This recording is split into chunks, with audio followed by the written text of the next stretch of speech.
I start with a new chapter, equilibrium. When two substances react, there are three possibilities. First, A combines with B and nothing happens, which means A does not react with B, or the conditions are not favorable for A to react with B.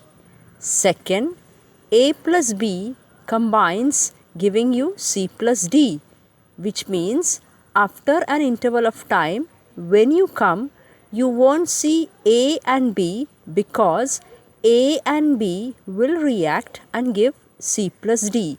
There is a third possibility where A combines with B and gives C plus D.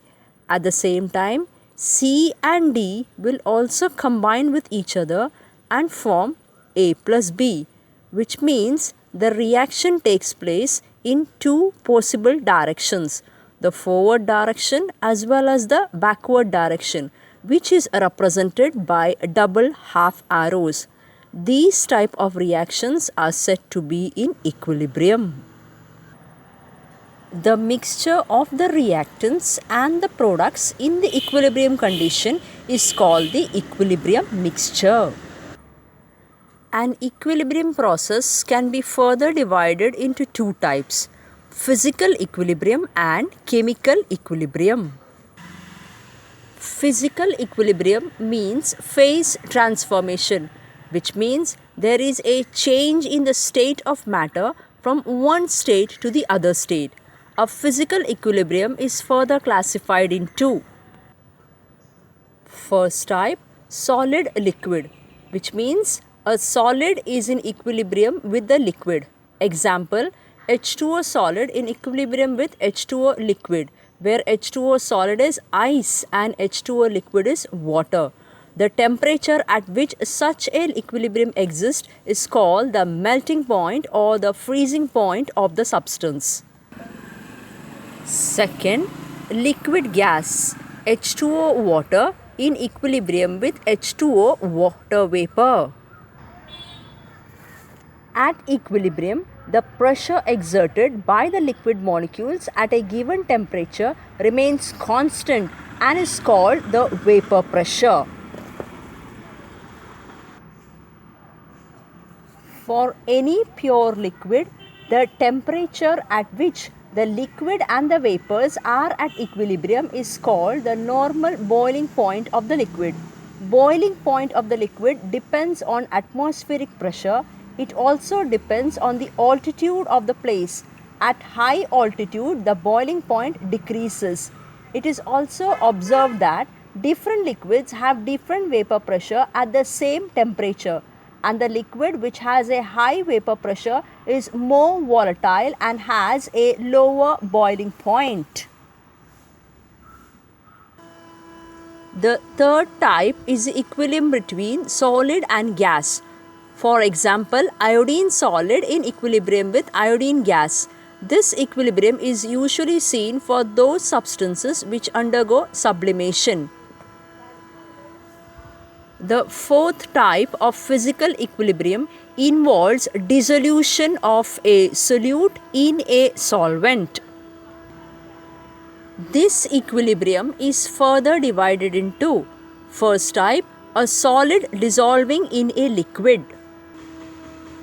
Whenever a solid is dissolved in a liquid, two processes take place simultaneously, dissolution and crystallization, where dissolution means going from the undissolved to the dissolved condition, and crystallization means going from the dissolved to the undissolved condition.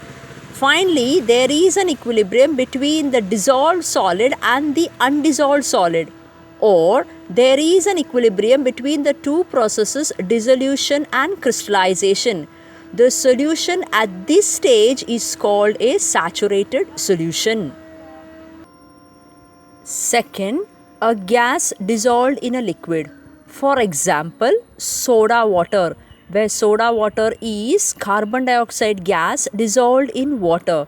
So whenever carbon dioxide gas is dissolved in water to form soda, there is an equilibrium between the dissolved carbon dioxide and the undissolved carbon dioxide gas, which means there is an equilibrium between carbon dioxide gas and the carbon dioxide gas which is dissolved inside the solution.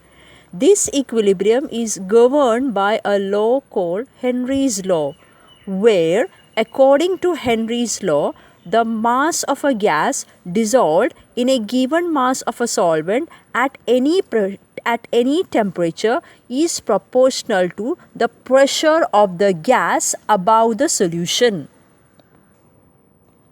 Thus, a physical equilibrium is characterized by the following features. It is possible only in a closed system at a given temperature.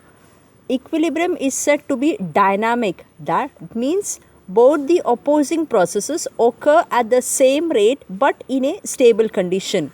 Third, all measurable properties of the system remain constant. The second type of equilibrium is chemical equilibrium. This equilibrium can be studied with the help of the following graph, where you are plotting a graph of concentration against time. Initially, concentration of A plus B is 0, concentration of A plus B is maximum and it goes on decreasing. Concentration of the product C plus D is 0 and it goes on increasing. There comes a stage where the concentration of A plus B and C plus D does not change with change in time. This is called the state of equilibrium.